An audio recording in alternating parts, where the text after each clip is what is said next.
People say this guy is unbeatable, and I don't agree with that. I say Jay Cutler smoking crack. He ain't in his right mind. Today, legendary bodybuilder Ronnie Coleman's body bears the scars of becoming the best in the world, and bodybuilders agree. Today, we look at some of the most interesting moments big-time bodybuilders spoke fondly of Ronnie Coleman. Let's watch. Number 4. Kevin Levrone. In GI exclusive vault releases, we've been seeing the unused footage from Ronnie Coleman the King.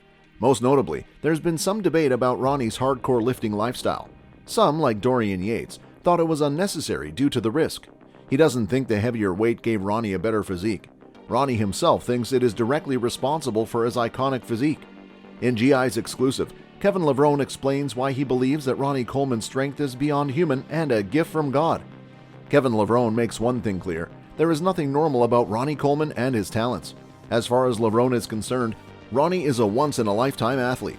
His genetics are blessed beyond anything that other bodybuilders have seen. He's not just talking about pure physique aesthetic. He's also genetically gifted when it comes to his strength. I think to get to that level, you have to train like that. Enormous amounts of size and the quality of the muscle.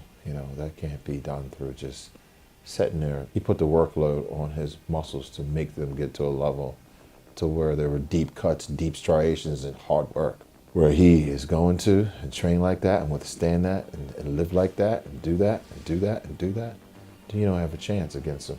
Positioning that you see him going through, he's not just quitting and give up. Ronnie just has a gift, something that triggers in this man's brain to not stop.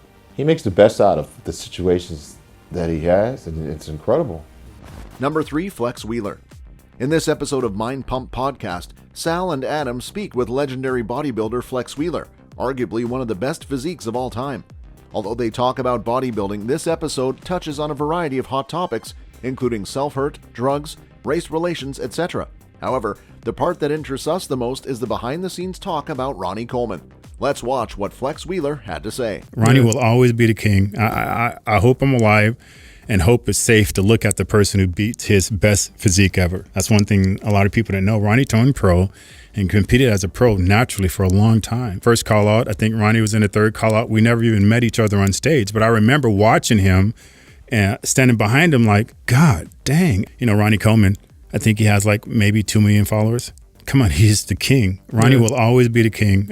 And, Chad Nichols, and Chad had actually told me, he goes, wow, Ronnie can't handle your diet. I go, what do you mean? He goes, I watched his physique change. We're working with the same person for our diets, but I just watched him change. And Chad would send me pictures of Ronnie getting ready, and I'm like, God dang, we still thinking, well, you're going to beat him because you're shaped, this, that, and the other. But I'm like, Number 2. Dorian Yates.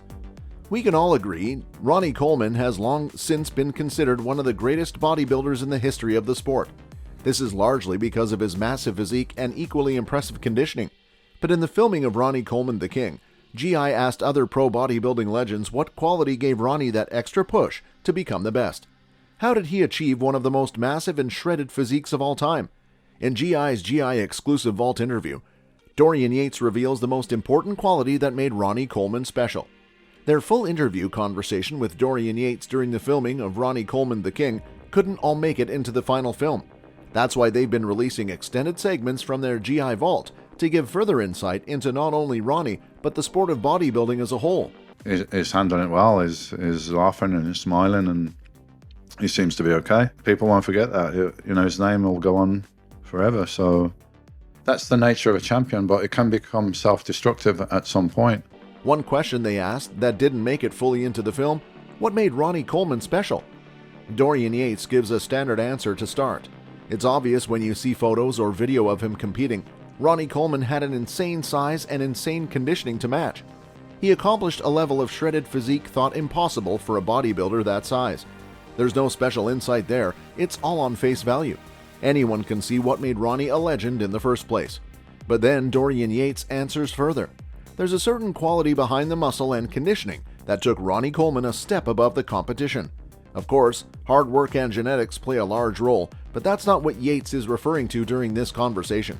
Trying to find a picture of me smiling when I was Mr. Olympia?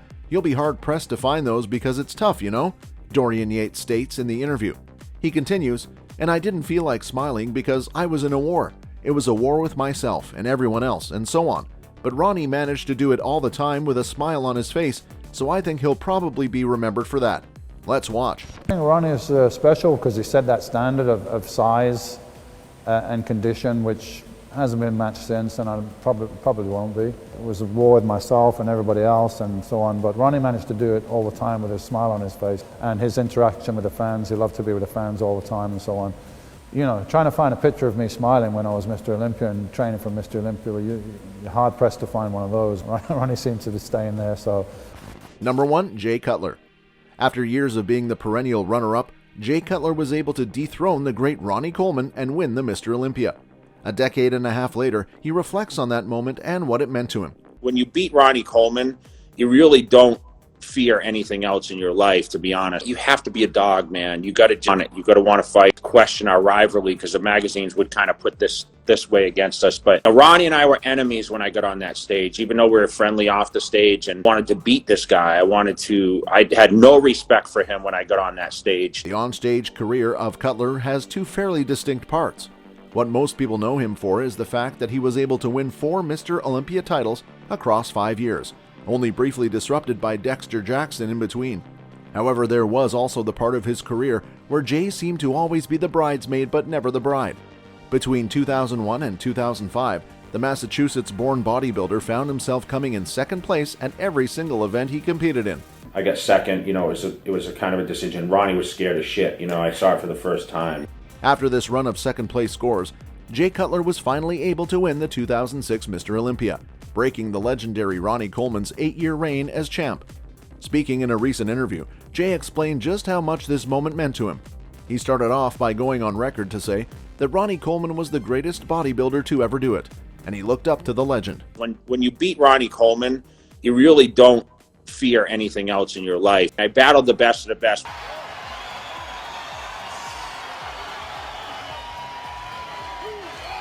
He then explained that after being second for so long, it took him a while to come to terms with the fact that he won.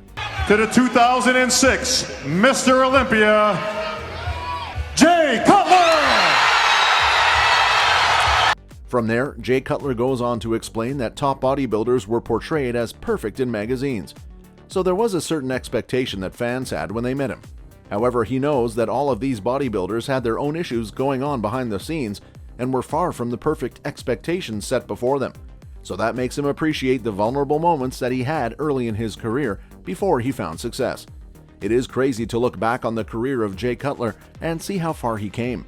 His story is nothing short of motivational, and even years later, it is incredible to hear him reflect on these moments. The point was not to really expose myself those weaknesses. Ronnie Coleman was next level to compete against, and I was able to overcome that later in his career, of course. That's all for this video, folks. See you another time.